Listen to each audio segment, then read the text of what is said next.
Hello, and welcome to another episode on AutoVerse, your #1 channel for all things autos. In today's episode, we will take a tour around the evolution of the Volkswagen Golf GTI. Please sit back as we dive into the ocean.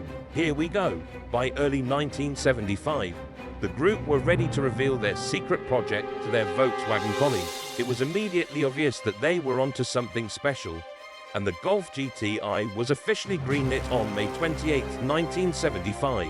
With a projected production of just 5,000 models, it was clear that nobody realized quite how special that something was going to be. Work began to convert the prototype into a production model, with the ambition to create a look that was distinctively GTI, but also very definitely still a Golf. Many of the GTI's best-loved design features were the work of designer Gunhild Liljeqvist, the first woman to join the team. She was no typical automotive designer, having studied porcelain painting and worked as a chocolate box designer before joining Volkswagen's design department. She brought a unique vision to the team, a front-on shot of a silver MK1 Golf GTI showing the red stripe around radiator grille. It was on a trip to London that Liljeqvist fell in love with the tartan patterns that the punk fashion designers of Carnaby Street had swiped from the British upper classes. These patterns would evolve into the GTI's famous tartan upholstery. Liljeqvist is also credited with the trademark GTI Golf gear knob and the MK1's 3-spoke spittoon steering wheel, while Volkswagen's chief designer, Herbert Schaefer, added the red stripe to the radiator grille, plus spoilers and wheel well extensions to complete a design DNA for the GTI that endures to the present day. The Golf GTI made its debut at Frankfurt's International Motor Show in September 1975. It had a 4-speed gearbox and a fuel-injected 4-cylinder engine that was capable of 0-6 to 2 miles per hour in 10 seconds with a top speed of 113 miles per hour. That may not sound much today, but in 1975, it was a sensation. By the time the Golf GTI MK4 was available for order in late 1997, GTI had been absorbed back into the regular Golf lineup, becoming a sporty trim level rather than a separate model. The grille lost the characteristic red stripe and the GTI badge, and became available with a much wider variety of engines, including the diesel-powered GTI TDI.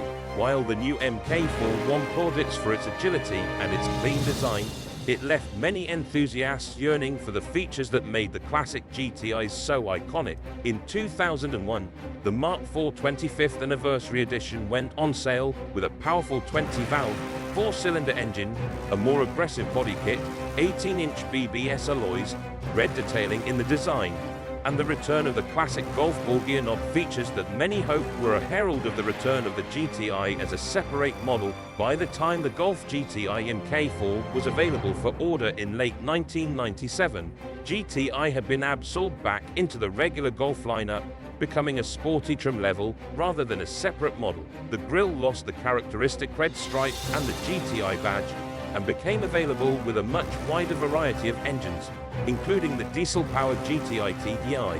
While the new MK4 won plaudits for its agility and its clean design, it left many enthusiasts yearning for the features that made the classic GTIs so iconic. In 2001, the Mark IV 25th Anniversary Edition went on sale with a powerful 20-valve, 4-cylinder engine, a more aggressive body kit, 18-inch BBS alloys, red detailing in the design, and the return of the classic Golf gear knob features that many hoped were a herald of the return of the GTI as a separate model. By the time the Golf GTI MK4 was available for order in late 1997, GTI had been absorbed back into the regular Golf lineup, becoming a sporty trim level rather than a separate model. The grille lost the characteristic red stripe and the GTI badge, and became available with a much wider variety of engines, including the diesel-powered GTI TDI.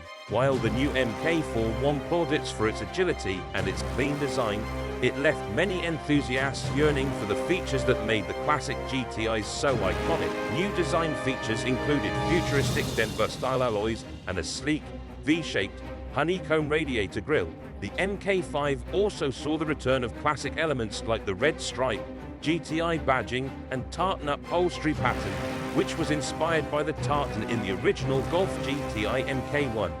The sixth generation of the Golf GTI was to owe even more to the model's motorsport origins, with the addition of racing driver Hans-Joachim Stuck to the development team. His expertise, plus the low power-to-weight ratio and incredible grip offered by the GTI's new electronic differential lock (XDS) system combined to make the MK6 a truly sensational drive. In 2011, the GTI was made available as a convertible for the first time. Later the same year, the Golf GTI Edition 35 was launched to celebrate the GTI's 35th birthday. Its first outing was at the legendary Nürburgring racetrack in Germany, where it completed a lap in what was, for the time, an impressively quick 8 minutes 38 seconds. It also clocked a 0-62 mph time of just 6.6 seconds. It ended production in 2012, when the Golf GTI MK7 started production in the spring of 2013. It was launched with two different engines.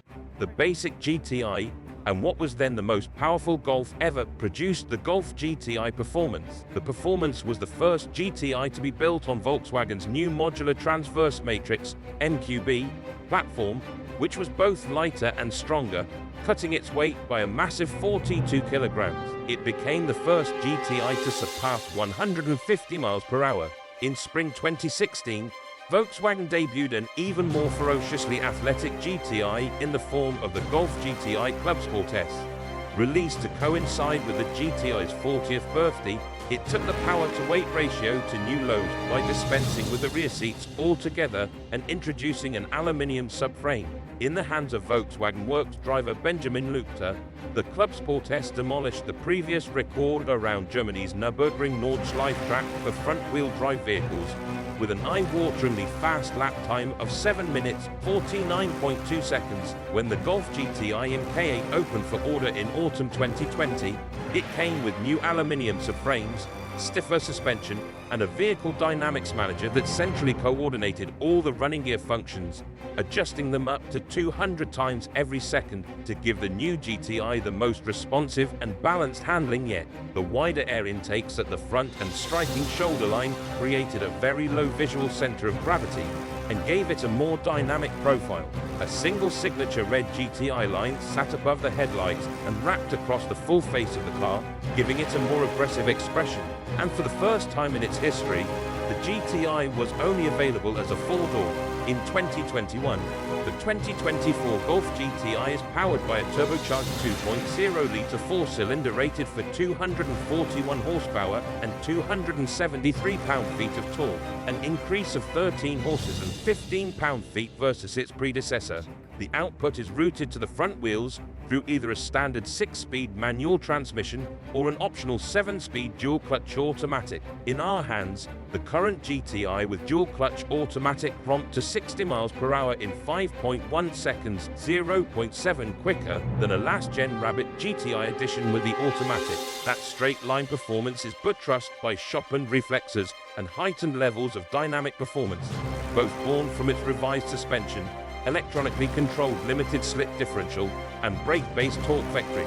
Indeed, the chassis tuning is a study in compromise, its deft handling present without the burden of an overly stiff ride in normal situations. The top-spec Autobahn model offers adjustable adaptive dampers paired with 19-inch wheels. 18 inches are standard, wearing summer tires for those willing to drop the coin on a more versatile and personalized chassis. Braking action is equally inspiring, with the GTI in Autobahn trim requiring just 151 feet to stop from 70 mph. Nail-biting excitement and pulse-quickening emotion are not really what this car is about. Like its predecessor, the new Golf GTI is no rock solid, screaming at the world street racer. Thanks for watching, and hope you have smashed the like button to bless this video back with the entertainment it gives to relax your moment. Don't forget to hit that subscribe button to stay tuned for more and special topics that will captivate your day. The share button is right there so you can share the videos among your friends so you won't feel like Mr. Know All while sharing this topic with them. Until next time, this is AutoVerse.